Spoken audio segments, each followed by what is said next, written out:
Hello everyone. So already we have completed the first lecture of our path 232. So today, our next lecture, that is second lecture, tools of IPM, principles and tools of IPM, means which principles and which tools are used in integrated pest management. म्हणजे कोणती तत्व, कोणते tools आपण integrated pest management मध्ये वापरतो हे आपल्याला या नेक्स्ट लेक्चर मध्ये पाहायचं आहे. So lecture number 2, principles and tools of IPM. So second lecture आहे syllabus wise, principles of integrated plant disease management. तर पहा, principles of plant disease management कोणकोणते प्रिन्सिपल आहेत.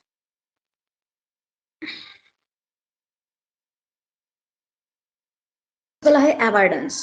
अवॉइडन्स मीन्स अवॉइड करणं, कसे असेल तो अवॉइड करणं. अवॉइडन्स मीन्स डिसीज अवॉइड करण्यासाठी जे आपण प्रोसेस किंवा जे टूल आपण वापरतो, that is called as avoidance.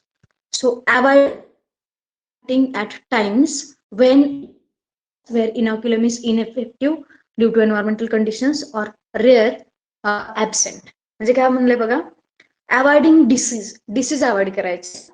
Planting at a time म्हणजे तेव्हा डिसीज अवॉइड कर, म्हणजे डिसीज कसा की त्यावेळेस प्लांटिंग करायची आपल्या क्रॉपची जेव्हा जेव्हा इनॉक्युलम इनइफेक्टिव्ह असेल तिथल्या एन्व्हायरमेंटल कंडिशनमुळे, म्हणजे एन्व्हायरमेंटल कंडिशनमुळे त्या डिसीजमुळे एवढं नुकसान होणार नाहीये अशा टायमिंगला आपल्या प्लांटची सोईंग करायची, किंवा दुर्मिळ असेल तर तिथे सोईंग करायची, किंवा तो डिसीज ऍबसेंट असेल तर तिथे.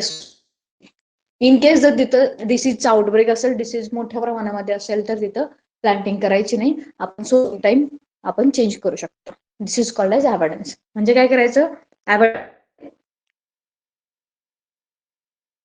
आहे तो डिसीज जिथं दुर्मिळ आहे, जिथे ऍबसेंट आहे, किंवा नुकसान होत नाहीये अशा एरियामध्ये त्याची प्लांटिंग करायची, अशा वेळेस त्याची प्लांटिंग करायची. This is called as avoidance.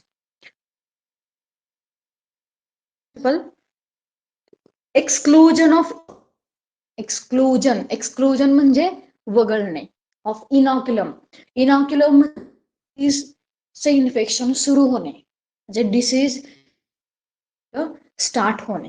इनॉक्युलम means disease spread व्हायला सुरुवात होणे, किंवा जो पॅथोजन डिसीज कॉज करत असतो त्या मल्टिप्लिकेशन होणं म्हणजे इनॉक्युलम होणं.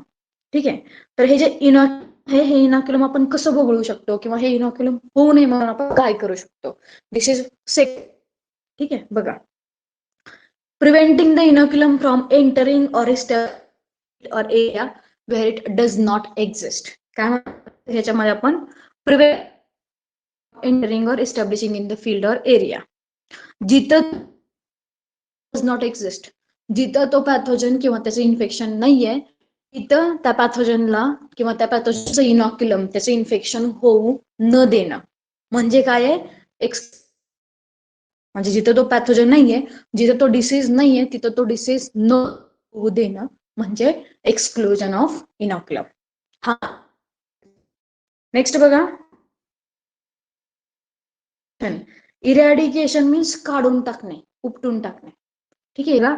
रिड्युसिंग इनॅक्टिव्हिटी म्हणजे बंद करणे, इलिमिनेटिंग काढून टाकणे करणे, इनॉक्युलम ऍट सोर्स म्हणजे जिथून ते इनॉक्युलम, जिथून तो डिसीज स्प्रेड होतोय तो काढून टाकायचा, तो सोर्सच उपटून टाकायचा, तो सोर्सच पूर्ण डिस्ट्रॉय करून टाकायचा.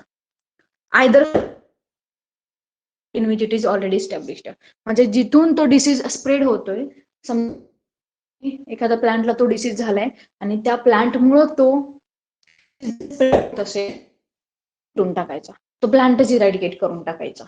This is called as eradication. Fourth principle आहे प्रोटेक्ट म्हणजे संरक्षण करणे. Preventing infection by creating a chemical toxic barrier. Protection म्हणजे काय बघा, प्रिव्हेंट करणं, अवॉइड करणं by creating chemical toxic between plant. म्हणजे प्लांट सरफेस वरती काय करायचं, केमिकल स्प्रे करायचं किंवा केमिकल टॉक्झिसिटी क्रिएट करायची, जेणेकरून त्या केमिकलमुळे तो पॅथोजन त्या प्लांटवरती येऊ शकणार नाही. This is called as protection. Next आहे fifth principle, disease resistance means immunization, म्हणजे इम्युनिटी डेव्हलप करणं आपल्या प्लांटमध्ये. कुठलाही पॅथोजन असू द्या की त्या पॅथोजनचा आपल्या प्लांटवरती परिणाम, ठीक आहे, कुठलाही पॅथोजन असू द्या त्या पॅथोजनचा आपल्या प्लांटवरती परिणाम. बघा ह्यामध्ये आपण काय करतो, preventing infection or infection by managing the host through improvement of resistance in it by therapy. म्हणजे काय करायचं बघा, डिसीज रेजिस्टन्स मध्ये आपण काय करतो, पूर्णपणे अवॉइड करायचं, किंवा रिड्युसिंग इफेक्ट ऑफ इन्फेक्शन, म्हणजे इन्फेक्शन जर जास्त परिणाम आपल्या प्लांटवरती नाही झाला पाहिजे. रेजिस्टन्स इन इट म्हणजे त्याच्यामध्ये रेजिस्टन्स, त्याच्यामध्ये आपण ते ताकद ऍड करू शकतो. आणि ते कशी करू शकतो आपण, करून, म्हणजे आपला जो प्लांट आहे त्या प्लांटच्या आपण वेगवेगळ्या व्हरायटी डेव्हलप, जेनेटिक जिनॉम त्याचं जे जेनेटिक मेकअप आहे, जेनेटिक मेकअप, ते genetic structure, genetic makeup change करून आपण त्याच्यामध्ये ती ताकद, ती इम्युनिटी आपण ऍड करू शकतो, जेणेकरून त्या प्लांटमध्ये डिसीज रेजिस्टन्स क्रिएट होईल. म्हणजे तो डिसीज जर त्याच्यावरती झाला तरी त्या प्लांटला काही परिणाम होणार नाही. तर हे काय होते, तर 5 प्रिन्सिपल होते. आता वन बाय वन आपल्याला हे प्रिन्सिपल आहे, अवॉइडन्स ऑफ पॅथोजन, म्हणजे पॅथोजन जो आहे तो अवॉइडच करायचा. ह्याच्यासाठी these methods aims at avoiding the contact between pathogen and susceptible stage of the crop. म्हणजे ज्या स्टेजमध्ये क्रॉपवरती ह्या पॅथोजनचा परिणाम होऊ शकतो त्या स्टेजमध्ये त्या पॅथोजनचा त्या प्लांटचा कॉन्टॅक्टच होऊ द्यायचा नाही. ठीक आहे. आणि डिसीज अचिव्हड बाय, हे आपण कसं करू शकतो, प्रॉपर सिलेक्शन जॉग्राफिकल एरिया. ठीक आहे, म्हणजे आपला क्रॉप प्लांटिंग योग्य जॉग्राफिकल एरिया सिलेक्ट करणं, proper selection of the field, proper field select करणं, then adjusting the time of सोईंगचा टाइम ऍडजस्ट करणं. म्हणजे फॉर एक्झाम्पल जर बघायचं झालं तर एक व्हीटचा गहू एक डिसीज आहे ब्लॅक और स्टेम रस्ट. तर ब्लॅक और स्टेम रस्ट जो आहे तो नोव्हेंबर डिसेंबर मध्ये जास्त तो अटॅक करतो व्हीटवरती, का तर व्हीट आपण रब्बीमध्ये सोईंग करतो. सेंट्रल नेपाळमध्ये, मध्य नेपाळमध्ये काय केलं जातं, तर हा जो व्हीट आहे तो व्हीट की नाही तो ऑगस्ट मध्ये पेरणी त्याची केली जाते आणि डिसेंबर मध्ये त्याची कापणी म्हणजे हार्वेस्टिंग केली जाते. का तर नोव्हेंबर डिसेंबर मध्ये जर आपण तो ब्लॅक रस्ट डिसीज होऊ शकतो, ब्लॅक रस्टचा जो पॅथोजन आहे दॅट इज प्युसिनिया ग्रामिनीस ट्रिटिकी, तो त्याच्यावरती अटॅक करू शकतो. म्हणजे ऍडजस्टिंग टाइम, सोईंग आपण एकतर लवकर करू शकतो किंवा करू शकतो, दॅट डिपेंड. तर असं जर सोईंगचा आपण टाइम जर बदलला तर एखाद्या पॅथोजनचा किंवा डिसीजचा अटॅक जो आहे तो कमी होऊ शकतो.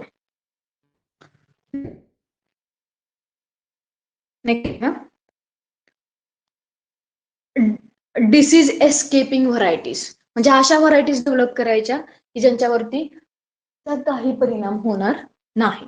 आणि लास्ट आहे proper selection of seed and planting material, म्हणजे प्रॉपर सिलेक्शन ऑफ सीड आणि प्लांटिंग मटेरियल, म्हणजे जे सीड आपण वापरतो क्रॉप साठी, जे प्लांटिंग मटेरियल आपण वापरतो ते प्रॉपर सीड आणि प्लांटिंग मटेरियल चूज करायचं.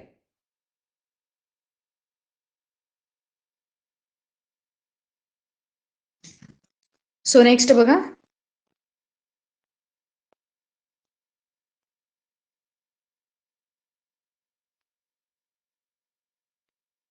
फर्स्ट आहे proper selection of geographical area.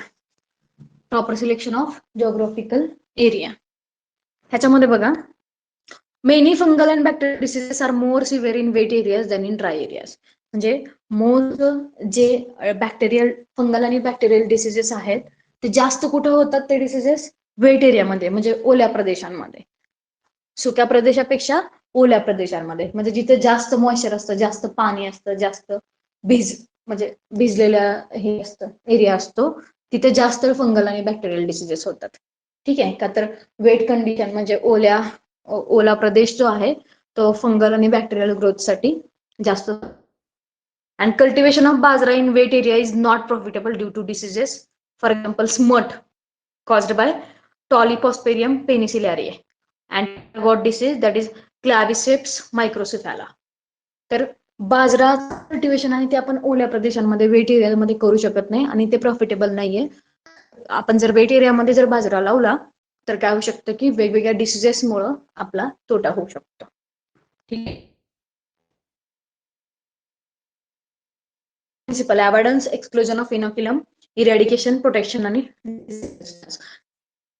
चालू केलं अवॉइडन्स ऑफ पॅथोजन. पॅथोजन कसं अवॉइड करू शकतो त्यामध्ये फर्स्ट आपण बघितलं proper selection of geographical proper selection of the proper selection of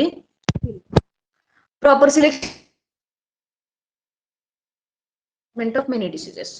म्हणजे जर आपण योग्य फील्ड डिसीज वेगवेगळे दिसू तर करण्यासाठी आपल्याला मदत होऊ शकते. म्हणजे सॉइल बोर्न जे डिसीजेस आहेत ते कंट्रोल करण्यासाठी किंवा मॅनेज करण्यासाठी प्रॉपर फील्डचं सिलेक्शन करणं गरजेचं आहे. ठीक आहे. And right particular crop year of incidence and severity may be more. म्हणजे काय म्हणले बघा, rising of particular crop year after year म्हणजे तोच क्रॉप लावणं. प्रत्येक वर्षी तोच क्रॉप लावल्यामुळं काय होते म्हणजे आजारी होते, सॉइल आजारी होते आणि डिसीज अटॅक होतो आणि डिसीजची सिव्हिरिटी जाते. म्हणूनच क्रॉप रोटेशन काय केले जाते म्हणजे ऍडवायजेबल आहे. ठीक आहे. इयर जर आपण एकच क्रॉप त्या जमिनीमध्ये लावत असेल तर त्या जमिनीची फर्टिलिटी किंवा ती सिक बनत जाते, आजारी होत जाते. ठीक आहे. एक्झाम्पल बघा, late blight of potato that is infestans. So due potato मुळे आयरिश फेमाइन झाला होता आयर्लंडमध्ये. आयरिश फेमाइन पाथमध्ये कीट आहे आयरिश फेमाइन. ठीक आहे. आणि तिथून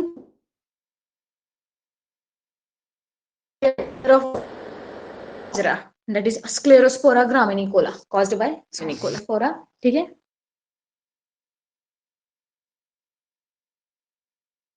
काय adjusting the time of sowing. Generally pathogens are able to infect the susceptible plants under certain environmental condition. म्हणजे विशिष्ट अशा एन्व्हायरमेंटल कंडिशन असतील तेव्हाच पॅथोजन हे ससेप्टेबल प्लांटला काय करू शकतात, अटॅक करू शकतात. And alteration of date of sowing can help in avoidance of favorable condition for pathogen. जर आपण सोईंगचा टाइम जर बदलला, ठीक आहे, सोईंगचा टाइम जर आपण बदलला तर की त्या पॅथोजनला फेवरेबल कंडिशन भेटणार नाही. त्याला जसं ऍटमॉस्फिअर पाहिजे, जसं एन्व्हायरमेंट पाहिजे भेटणार नाही. सो तो डिसीज आपल्या क्रॉपवरती अटॅक करू शकणार नाही. ठीक आहे. ह्याच्यामध्ये एक्झाम्पल आहे Rhizoctonia more severe in the crop सोन इमिजिएटली आफ्टर रेन्स. म्हणजे पाऊस झाल्यानंतर जर आपण रेड ग्राम सो केला तर रायझोक्टोनिया ड्रॉट जो आहे तो लगेच काय होऊ शकतो म्हणजे सिव्हिअरली तो अटॅक करू शकतो आपल्या प्लांटला. Delayed sowing with reducing. Delayed sowing म्हणजे लेट सोईंग काय करू शकतो, इन्सिडन्स आहे तो इन्सिडन्स कमी करू शकते. एक्झाम्पल बघा, infection of stem black stem rust of wheat that is सांगितलं is more in late sowing. Late तर हा जो म्हणजे अटॅक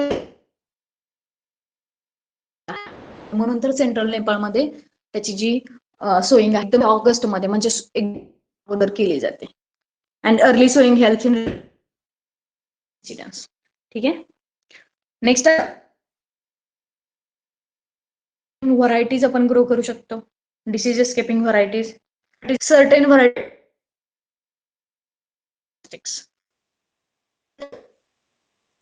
त्या काय करतात तर डिसीज एस्केप करू शकतात त्यांच्या कॅरेक्टरिस्टिक्स मुळे, म्हणजे त्यांच्यामध्ये असणाऱ्या इम्युनिटी मुळे. Early match due to Puccinia graminis tritici and polygoni respectively. व्हीटची जर अर्ली मॅच्युरिटी असेल तर Yersinia gramineae म्हणजे ब्लॅक स्टेम रस्ट पासून संरक्षण भेटू. आणि ची जर अर्ली मॅच्युरिटी व्हरायटी असेल तर इरिसायफे पॉलिगॉनी पासून संरक्षण.